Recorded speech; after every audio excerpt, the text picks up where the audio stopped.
Hoje nós estamos na segunda aula do Profissionalizando a Ovinocultura.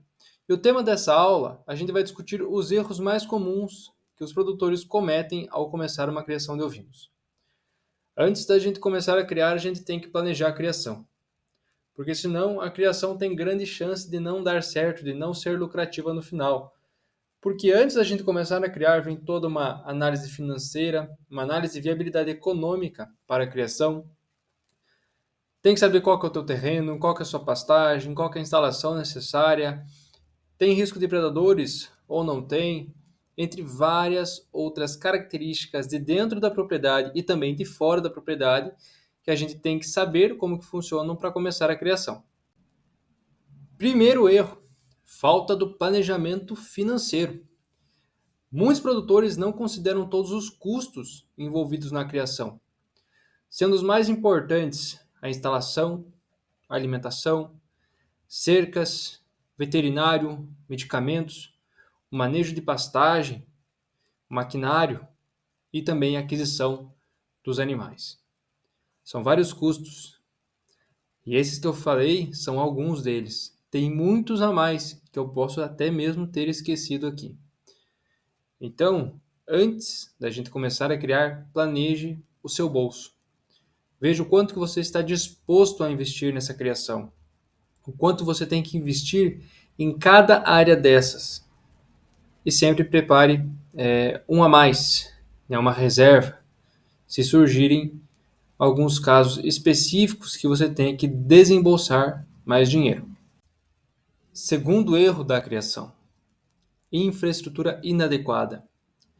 Não planejar adequadamente a infraestrutura necessária para a criação de ovinos pode levar a vários problemas, como a superlotação, ou seja, muitos animais em um pequeno espaço, linha de coxo inadequada.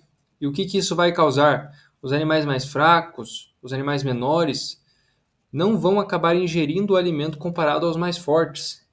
Então esses animais eles vão ficar subnutridos, o que vai favorecer a doenças, a verminose e pode levar até mesmo ao óbito desses animais, causando prejuízo a você, né? Um novo ovinocultor ou um ovinocultor mais antigo que não se atentou a isso. Área sem drenagem. A instalação ela deve ter um bom sistema de drenagem. Áreas úmidas favorecem a doenças de casco, a verminose, a doenças por protozoário, como a hemeriose, né, conhecida como coccidiose, que dá aquela famosa diarreia escura nos cordeiros. Fugas, né, tenha cercas boas, né, cercas que ou sejam elétricas ou de arame liso apenas, ou o arame farpado, né, mas que sejam cercas que segurem os animais. Predadores, né? Predadores eles podem vir para a sua propriedade, seja cães, seja animais selvagens. Então tem que ter um bom sistema de instalação para esses animais, né, acabarem não conseguindo predar, né, a nossa criação, ou mesmo sistemas de segurança. Aqui nós temos, né, se você segue a gente no InfoChip, você sabe que a gente tem 2 maremanos que a gente nunca sofreu nenhum ataque por predador. A instalação ela pode ser simples. Não é necessariamente a gente ter um alto investimento na instalação, mas ela deve ser funcional. Terceiro erro, a falta de planejamento na alimentação. A alimentação é o custo mais alto da criação. Planejar inadequadamente pode levar a deficiências nutricionais e problemas de saúde aos animais. O melhor alimento e o mais barato é o que tem na sua propriedade. O que tem na sua propriedade? Tenho quase certeza que é o pasto. Sendo assim, ele deve ser tratado como lavoura, já que é a principal fonte de nutriente para os animais. Claro que nós estamos falando de um sistema mais extensivo. Em sistemas intensivos, você muda mais esse sistema para o pasto e vai para um sistema mais de silagem, que também você pode fazer, né, a produção de silagem na sua propriedade.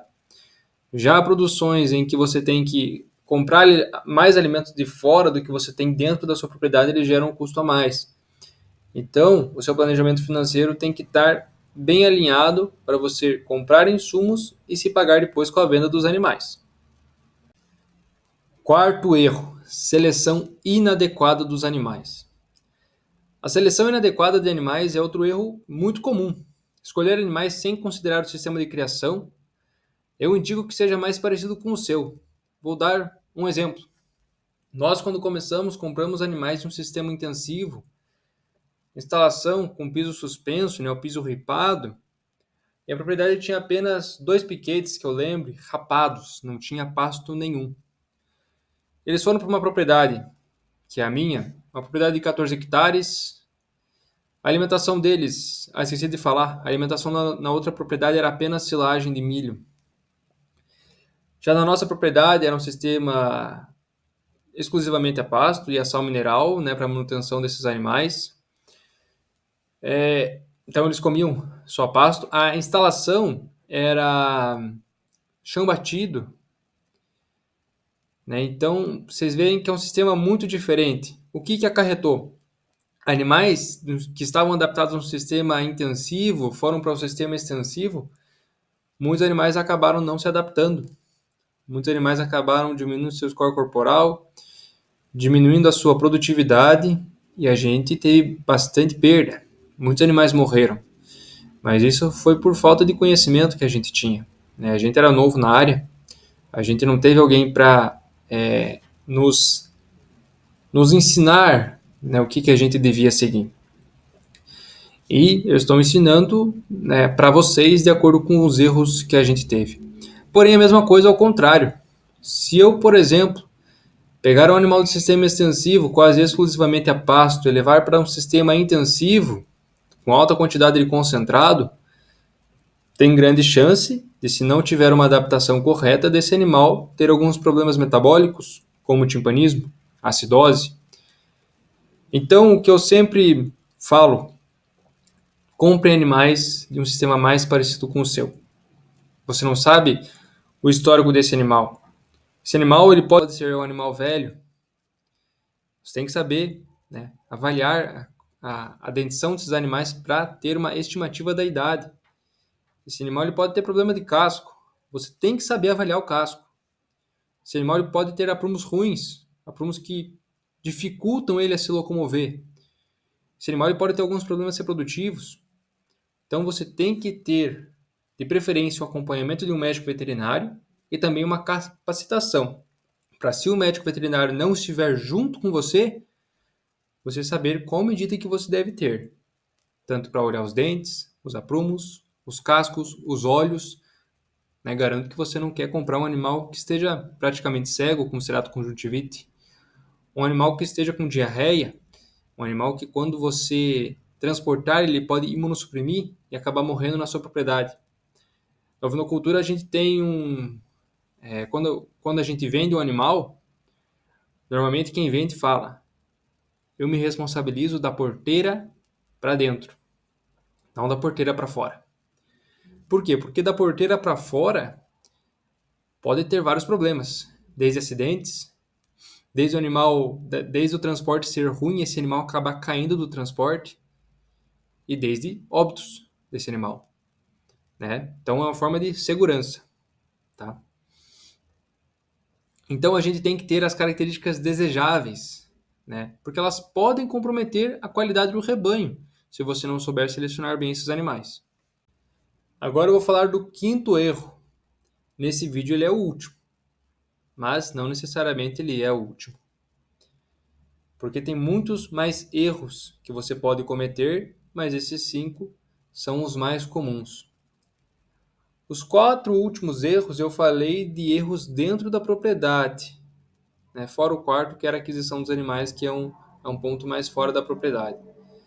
Mas o quinto erro, com certeza, é um ponto fora da propriedade, que é o planejamento do mercado. Não adianta nada você adquirir os animais se o teu mercado não quer carne de cordeiro, não quer carne de ovelha, não quer carne de carneiro.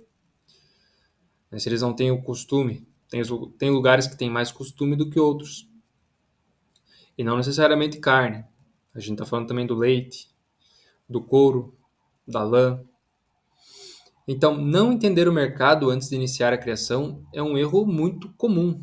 Só que é um erro que pode acabar te tirando da atividade. É crucial conhecer a demanda, os preços e os canais de venda para garantir que você terá um mercado para os seus produtos. A gente sempre fala, né, tem muitos criadores de conteúdo aí que falam, o mercado está carente de produtos de ovinocultura e também de caprinocultura. É verdade? É verdade.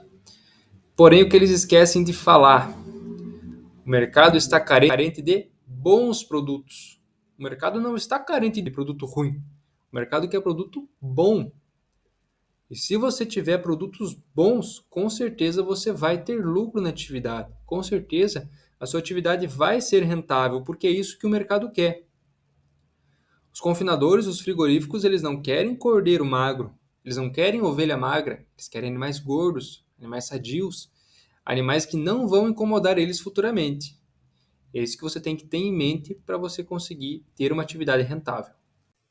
Evitar esses erros de planejamento é crucial para o sucesso na ovinocultura. Ao planejar adequadamente, você garante uma operação eficiente, produtiva e sustentável. Lembre-se, a chave é sempre buscar conhecimento e estar preparado para adaptar-se à necessidade da sua criação. Então, visite propriedades, aprenda, estude a teoria antes de visitar as propriedades, porque assim você vai conseguir diferenciar o que é certo e errado. Infelizmente, ainda existem muitos manejos errados, principalmente no quesito verminose. Então você tem que entender o que é certo e o que é errado antes de visitar as propriedades. Porém, nas visitas às propriedades você vai aprender muita coisa. Você vai ver a instalação, você vai ver qual é o tipo melhor de instalação, você vai ver qual que é o manejo. No começo a gente não sabe qual manejo que deve ser realizado, como que deve ser realizado. E muitos produtores, inclusive eu, né, se você quiser visitar a nossa propriedade um dia, você está convidado. Tá? A gente ensina toda a parte da ovinocultura, a gente capacita, casqueamento, administração de medicamentos, avaliação da famacha, avaliação da dentição, né? Então a gente ensina a você começar a criar e também a se capacitar, né? Se você quiser vir aqui visitar a gente, é só nos seguir na página InfoChip, né? @InfoChip no Instagram e nos chamar no direct, beleza? Se inscreva no nosso canal e curta o vídeo. Na próxima aula, a gente vai desmembrar cada um desses planejamentos.